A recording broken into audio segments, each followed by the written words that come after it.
Pilipinas sa nagbabagang balita. Ulo ng isang bangkay ng lalaki na tagpuan sa basurahan ng isang kumpanya sa Pasig noong Disyembre 22. Ilang bahagi ng katawan nito ang kasalukuyang pang pinaghahanap ng mga otoridad. Dalawang suspect sa pagpatay, empleyado pala mismo ng biktima. Ayan na yung eksklusibong tutukan ni Bian Gutlay.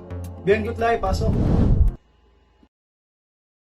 Noong ika-22 ng Disyembre, ayon sa janitor na nagulat sa mga otoridad, nakaamoy ito ng maselang amoy na nanggaling sa basurahan. Yung nakakala pa niya ay isang patingin daga lamang ito, kaya balak niya sanang linisin. Ngunit nagulat siya nang makitang ulan na pala ito ng tao. Ang bangkay ay kinikilalang si Miguel Agudon, 43 taong gulang, na may-ari ng kumpanya kung saan itong natagpo ang patay. Nangangamoy ko kasi yung basurahan dahil sobrang baho. Kaya akala ko patay na daga lang. Nung pinuntuhan ko, laking gulat ko nung nakita ko. Ulo na pala ito ng tao. Sa sobrang gulat ko, napatakbo na lamang po ako sa takot.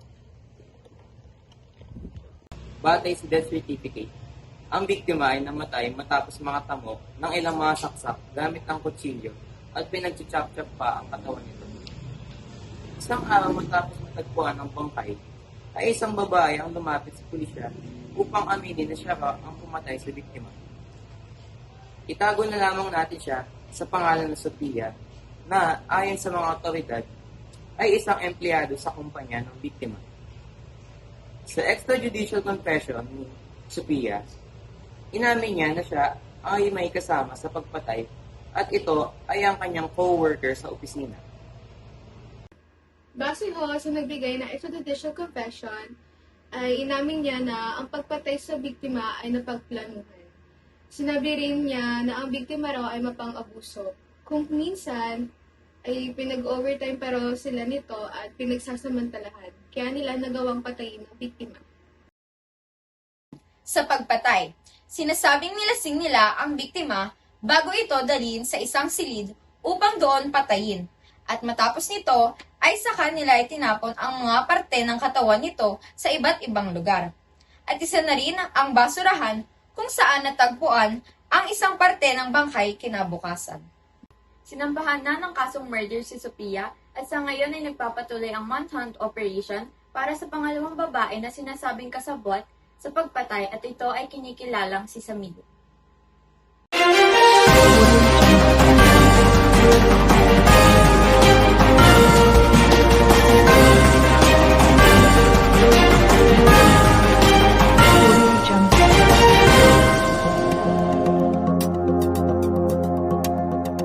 Papasok lamang po ng balita. Isang lalaki ang patay matapos magulungan ng kasabayan nitong truck sa Pilila, Rizal.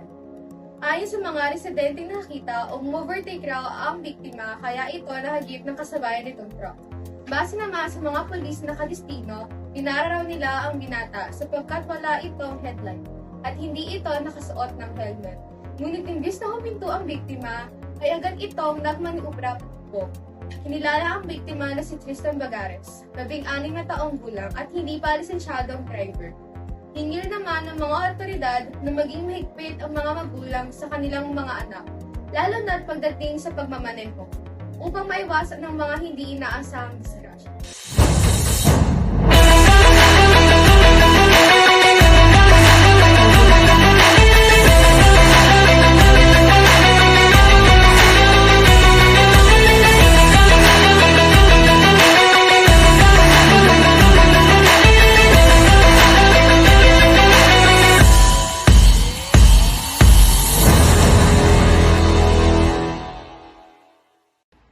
Nagwagi ang pambato ng Pilipinas sa online game na Mobile Legends Bang Bang sa M5 World Championship matapos itong talunin ng Indonesia. Dahil dito, mag-uwi ang AP Bren ng $300k o katumbas ng 16 milyong pesos sa Pilipinas. Alamin ang iba pang detalye sa ulat ni Bian Gutlay. AP Bren, the Sky Kings have been taken down. The Golden Road being damned. Bren lang Malakas! Wagi ang AP Bren kontra sa Onyx Esports ng Indonesia at naibulsa ang M5 World Championships ng Mobile Legends Bang Bang sa Rizal Memorial Center nitong linggo, 17 ng Disyembre. Sa unang pagkakataon sa M5 World Championship, Umabot sa Game 7 ang sagupaan sa pagitan ng Bren at Onyx sa Grand Finals. Isang panalo na lamang ang kinakailangan ng Bren matapos makalamang ng 3-1 pero pinagsumikapan ng Onyx na maipanalo ang Games 5 at 6 para pwersahin ang winner-take-all. Sa pangunguna ni Finals MVP David Charles Cannon or Flap TZ, mas nanaig ang Bren sa Game 7 para masungkit ang kanilang ikalawang M-Series Championship na kanilang unang pinagharian noong 2021 sa Singapore. Gumawa rin ng kasaysayan ang Bren bilang pinakaunang host country na nanalo ng Mobile Legends Bang Bang World Championship. Matapos ang M5, opisyal na rin inanunsyo ng Mobile Legends Bang Bang na magbabalik ang torneo sa Malaysia para sa M6 World Championships. I now take your walk of victory.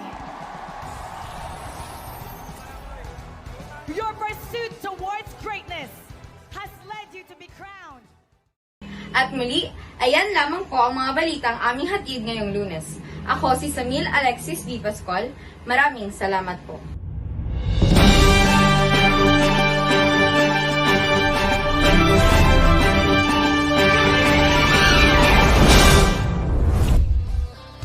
In 3, 2, 1, ladies and gentlemen, AP Brand, your two-time world champions.